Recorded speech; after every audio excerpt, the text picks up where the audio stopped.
Assalamualaikum warahmatullahi wabarakatuh. Selamat siang semuanya. Yang terhormat Ibu Dosen Mar'atul Jannah, MPD, dan teman-teman PSD semuanya. Puji syukur kita haturkan kepada Allah Subhanahu wa Ta'ala, dan tak lupa sholawat serta salam selalu tercurahkan kepada Nabi Muhammad SAW.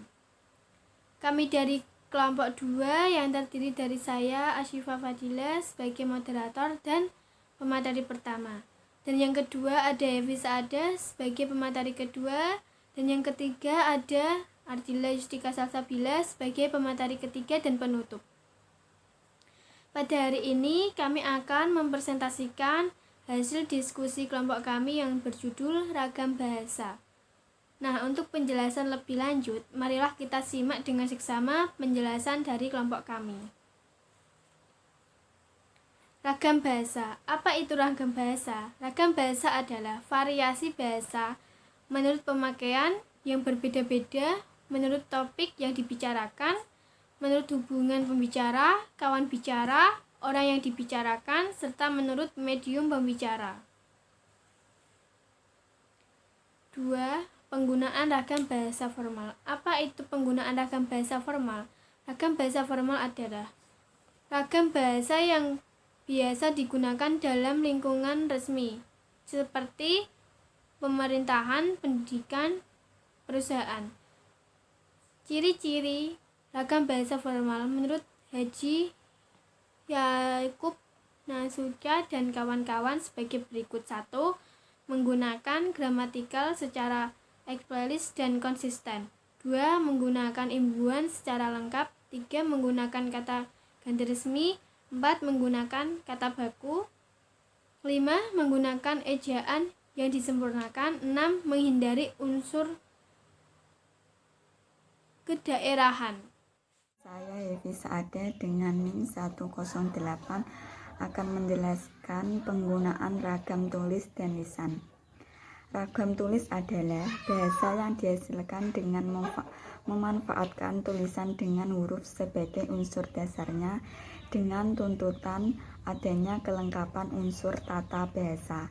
Penggunaan ragam tulis, bahasa teknis, bahasa undang-undang, bahasa catatan, bahasa surat. Ciri-ciri ragam tulis. Ciri-cirinya adalah tidak mengharuskan adanya teman bicara, fungsi gramatikalnya harus nyata, tidak terikat oleh situasi, kondisi, ruang, dan waktu, dan dilengkapi dengan tanda baca, huruf besar, dan huruf miring. Selanjutnya, penggunaan ragam lisan. Ragam lisan adalah bahan yang dihasilkan alat ucap dengan fonem sebagai unsur dasar.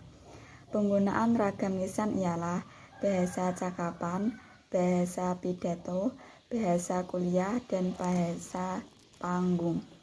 Selanjutnya, ciri-ciri ragam lisan. Ragam lisan menghendaki adanya orang kedua teman berbicara yang berada di depan pembicara. Dalam ragam lisan, unsur-unsur fungsi gramatikal seperti subjek, predikat, dan objek tidak selalu dinyatakan.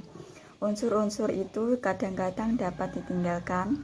Hal ini disebabkan oleh bahasa yang digunakan tidak dapat dibantu oleh gerak, mimik, pandangan, anggukan, atau intonasi.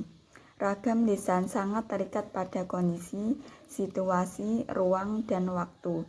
Ragam lisan dipengaruhi oleh tinggi, rendahnya, dan panjangnya, pendeknya suara. Selanjutnya yakni penggunaan ragam baku dan tidak baku. Yang pertama, penggunaan ragam baku. Ragam baku adalah ragam yang dilembagakan dan diakui oleh sebagian besar warga masyarakat Indonesia. Bentuk kata baku digunakan dalam konteks sosial yang formal, seperti misalnya penulisan ilmiah atau situasi formal dalam pemerintahan, pendidikan, perusahaan, dan lain sebagainya. Ciri-ciri bahasa Indonesia yang baku antara lain yang pertama, penggunaan kaidah tata bahasa. Yang kedua, penggunaan kata-kata baku. Yang ketiga, penggunaan ejaan resmi dalam ragam tulis.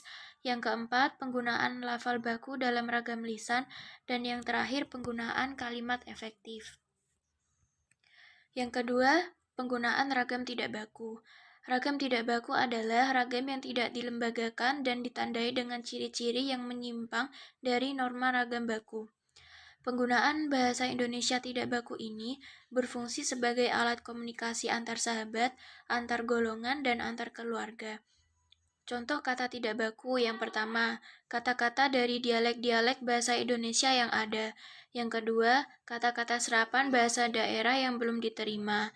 Yang ketiga, kata-kata bahasa asing yang tidak memenuhi persyaratan ejaan dalam bahasa Indonesia. Yang keempat, kata-kata bahasa Indonesia yang dieja sebagai bahasa asing. Dan yang kelima, kata-kata bendukan yang tidak memenuhi kaidah yang berlaku. Sekian presentasi dari kelompok kami. Apabila ada kekurangan, kami mohon maaf. Terima kasih telah menyimak video ini sampai akhir. Sekian, wassalamualaikum warahmatullahi wabarakatuh.